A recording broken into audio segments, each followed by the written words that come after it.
Hey y'all, welcome back to Drifting Drams. Ethan here, And Katie. and today we have been challenged. The gauntlet has been thrown, and we have to choose. We only need 5 bourbons, apparently. I don't think that's true. However, we've been told that we only need 5 bourbons, so damn, we only need 5 bourbons. I accept. Hello again, whiskey friends. Challenge accepted. Let's do it.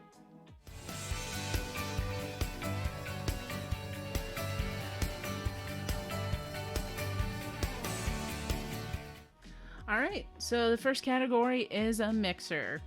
It's 5 whiskeys, so I chose to go with a Old Forester 100 proof rye. It is my go-to for making old fashions, juleps, you name it, mixer. That's where we have it today. Yep. Great bottle. Love it. And also very cost effective, right? Like 23, 24 bucks around us. And before you scream, I know it's not available everywhere. I don't distribute. Get over it. All right, my mixer. Boom. Early times. Bottled in bond. Yes, I'm mixing with it. Yep, doing it. I also drink it. With or without other things. Yep, that's what I do. Old bottle. New bottles, just as good. Anyone who says otherwise,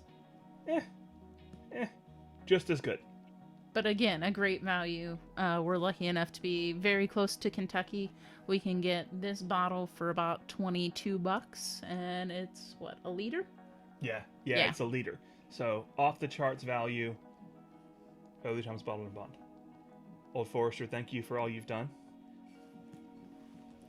All right. So next is a daily drinker.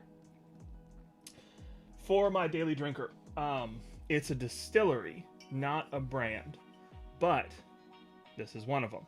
So Blue Note, right? Most people know about juke joint picks. This is a kind of a special pick. It's finished in Argentinian red wine, and that was French oak barreled, and so just a really, really awesome pick. But the juice in the bottle, first off, that's dark. For 4-ish year stuff, that's dark. Green River Distilling out of Owensboro, Kentucky. They are doing a lot of different things. They have a lot of bottles that they do for a lot of different companies, or a lot of barrels they sell, I should say, to different companies.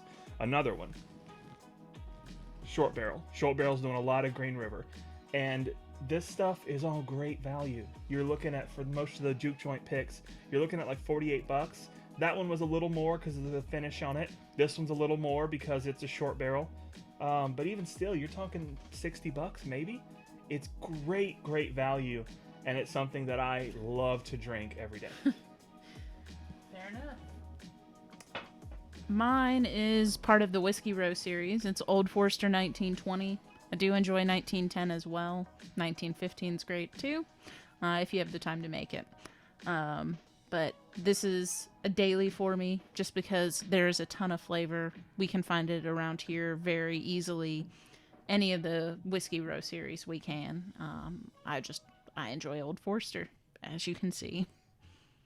Yeah, and I agree with that. It's a good bottle. Why don't you kick us off on Friday night, Kate? Yeah, so Friday night pour. Again, I'm going with a distillery. Not just a specific bottle. It's anything Sagamore is doing. From picks to finishes to their own juice, the bottled in bond, doing great things. It is a good way to kick off a Friday night, especially starting with a sherry finish on a winter night. That is killer. Or the port, if you're lucky enough to find it. Yeah. They also have a cognac finish, and they've done some picks of cognac as well that we've been able to find. Oh, yeah. Sagamore.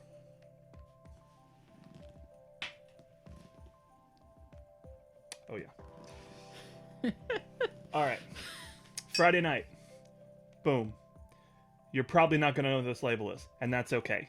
Honestly, it's fine, really. But you are missing out. This bottle is a J. Mattingly light whiskey pick.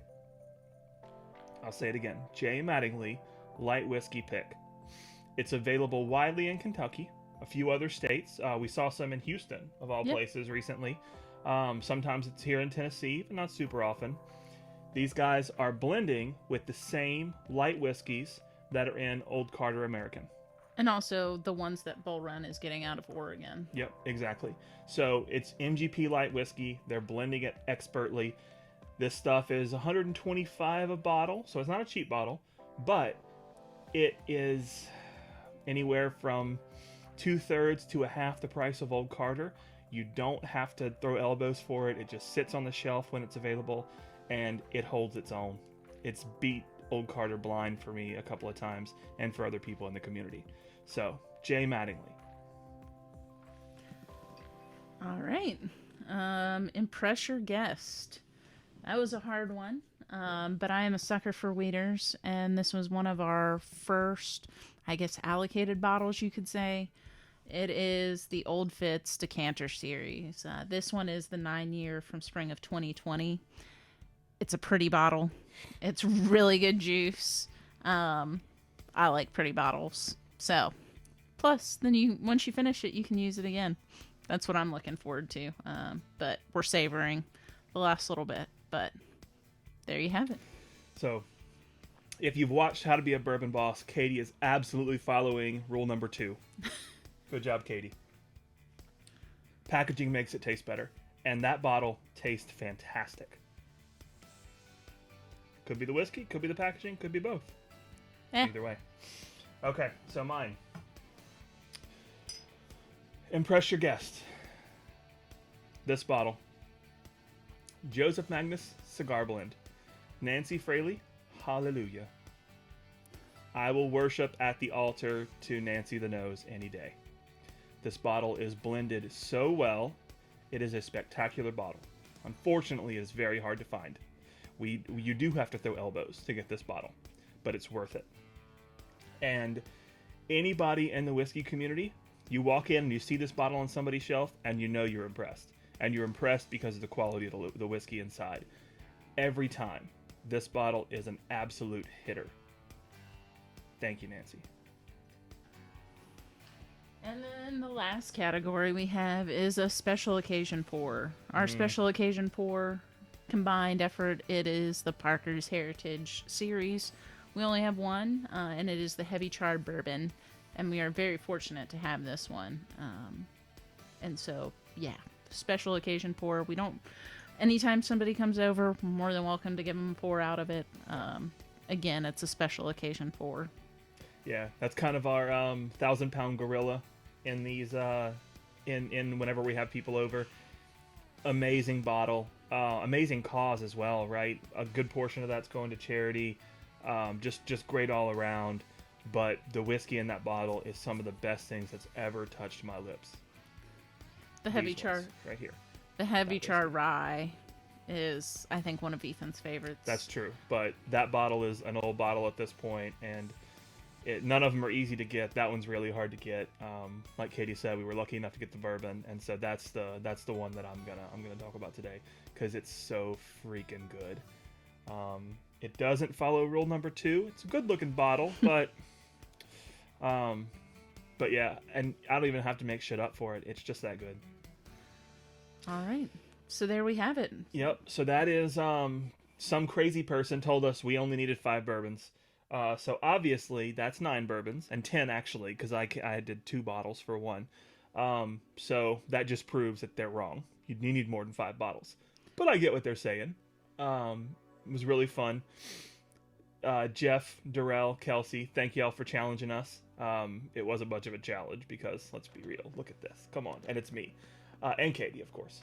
But it was fun anyway. We appreciate y'all very much. Y'all rock. So I think, Katie, who are we after now? Yeah, so I think we want to challenge Dusty Dan's Whiskey Reviews to put out a video on this. Dusty, good luck. Try to find 5 whiskeys you need. And they can't be older than the collective age of the people watching your video. That's Ethan's little caveat. Yeah, that's my completely unenforceable mandate. Well, thank you guys for watching. Hope you enjoyed this video. If you liked it, hit that like button for us. Subscribe if you haven't. Love to have you back. Let us know your thoughts. If there's some whiskeys that you've tried in our list, or tell us what your own are. We'd love to hear your thoughts. Yeah. Appreciate y'all very much. Thanks for joining, y'all. Cheers. Cheers.